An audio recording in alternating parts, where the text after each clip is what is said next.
Hello, once again you are welcome to my daily literature channel. The aim is to make literature easy, interesting and simple to you and for you. And as I always tell you, leave your comments after every lesson. Whatever you don't understand, just leave it there. Trust me, I'll have the best way to let you understand. A lot needed to be said about some of the lessons, but in order not to make the videos or the screen recording so long, I try to summarize. So your questions will bring out your confusions and I can address that. Today we are going to look at characterization. Basically, we are going to look at the major characters in this play. And we have Anansi. You cannot talk about this without talking about Anansi, the protagonist or the main character. Anansewaa, his daughter, and the deuteragonist. So a deuteragonist is like the second most important character. We also have Christy, Anansi's friend, who was in love with Anansi. Aya, Aya is then Anansi's mother, and Ekua is Anansi's aunt, and Chief, who is Chief. We have other characters like the Chief of Sapase, the Chief of Mines, Chief Akwesi, the bald head. These are all characters you can find in the story. Now, this is something I want you to know. So we have the narrator, Bryna. We have Anansi, Gaspar, Anansewaa, that's Ida or Ida.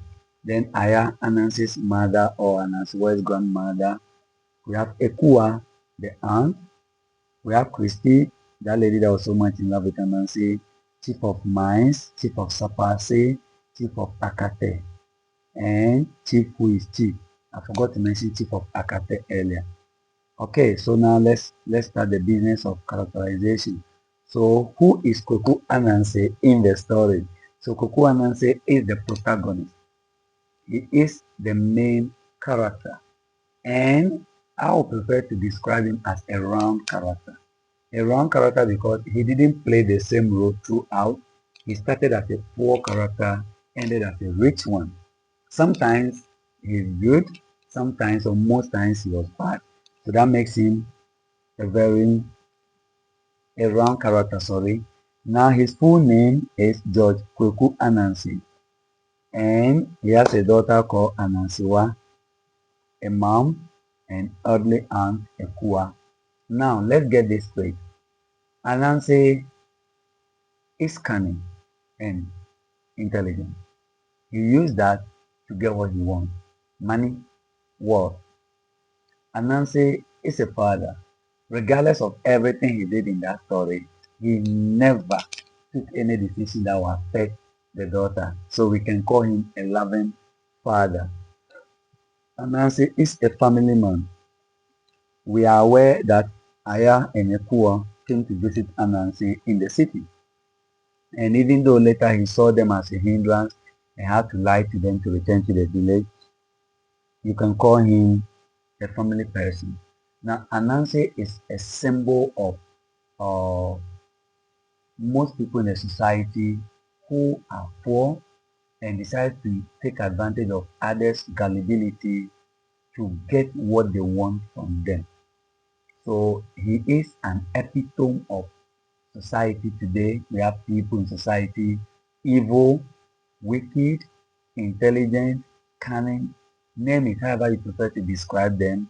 They don't care your feelings, they don't care what you lose. Once they get what they want, they are okay. So basically, this is what you can say about Nancy. There's a lot to say about Nancy. Just want to make it a bit shorter. Then let's look at, okay, so there's more about Anansi here. He revolves around his actions. Anansi is a schemer, so that's why I called him a wrong character. And Anansi is a loving father. I mentioned that already, so you can pause this screen and read. Now, Anansewaa, she is a young, educated, beautiful damsel or maiden that the father used as a means to an end, his word creation. Now, she is an obedient daughter. There were times that she disagreed with the father's steps, the father's antics, or the father's decision. But because he is obedient, because she is obedient, she always obeys the father to the extent that she even agreed to die or to pretend to be dead just for the father's sake. Now, She learns secretariatship at EP's Secretarial School and later Institute of Prospective Brides, where she was trained to be a wedding bride to a wedding man. Now, she somehow who enjoys traditional ceremonies a lot, even though she's educated. And this is an indication to you and me that the mere fact that we are educated does not mean that we should turn our back to our traditions or forget our traditions or ways of life. Now, she is a romantic girl, and you can get to know that Chief when she heard that the man to marry her is the man she was admiring, that Chief who is Chief. She became very happy about that. Then, though the title is the marriage of Anansewaa, but it's not Anansewaa that dominates the play. You should know. That's why I called her from the beginning a protagonist, the second most important character. The father is the protagonist. All right. Now, there are a lot to say about Anansewaa, but as I always say, let's make it a bit short. Questions are welcome. Christy, Miss Christiana Yamwa Christine is a fashionable, modern style woman, and she falls deeply in love with Anansi. And because she wants to get Anansi at all costs, she was ready to be dishonest. That's to help Anansi achieve his aim of getting the best helper or the best person for his wife, his daughter, sorry. So Aya, the mother of Anansi, never liked Christy, but that didn't affect Christy so much. So Christy is a good actress. She acted very well when she was yelling and crying and sobbing just to prove that truly or indeed Anansewaa is dead. Now, you can talk about Christy as the next most important character after Nancy and Anansewaa because her role, even though she didn't come at the beginning, her role was very important or is very important. Now let's talk about Aya. Aya is a typical Ghanaian mother.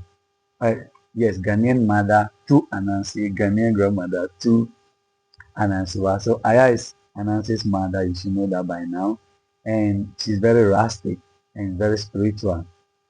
So all the rituals and chants and incantations that were done in the drama or the play, she was fully involved. The outdooring of Anansewaa, everything she was involved. And she's brave and very loving. Regardless of the son's misbehaviors and attitude, she still loves the son very much and the granddaughter also very much. Okay, so the storyteller. Why should we characterize the storyteller? The storyteller is an unseen character who played a very significant role. Without a storyteller, we may not know a lot of things. It is the storyteller. If you can see on the screen, I wrote that he is omniscient. Basically, an omniscient character is a character that knows everything about that character, or an omniscient storyteller is a storyteller that knows everything about his characters. He even knows what they think in their head without saying it. So sometimes I also sit down and be thinking, but the storyteller will tell you the readers what Anansi is thinking about. That makes him an omniscient storyteller. Now he is the one that exposes the characters to the audience and gives us, he created a lot of suspense. He's able to help us to follow the story and understand it very well. He's a very respectable family man, according to he himself. And as I wrote in, he admits that I can feel a little for Nancy because he's a father himself. And he knows how difficult it can be for fathers to take care of their kids if they cannot provide their needs. That's why he said, I wish I had a little bit of this kind of cunningness or cunning so that he could also amass some wealth to take care of his family. So you can pause the screen now and read the rest because the video is becoming a bit longer and read about the storyteller. So basically this ends brings us to the end of today's lesson on the characterization. See you next time. Bye bye.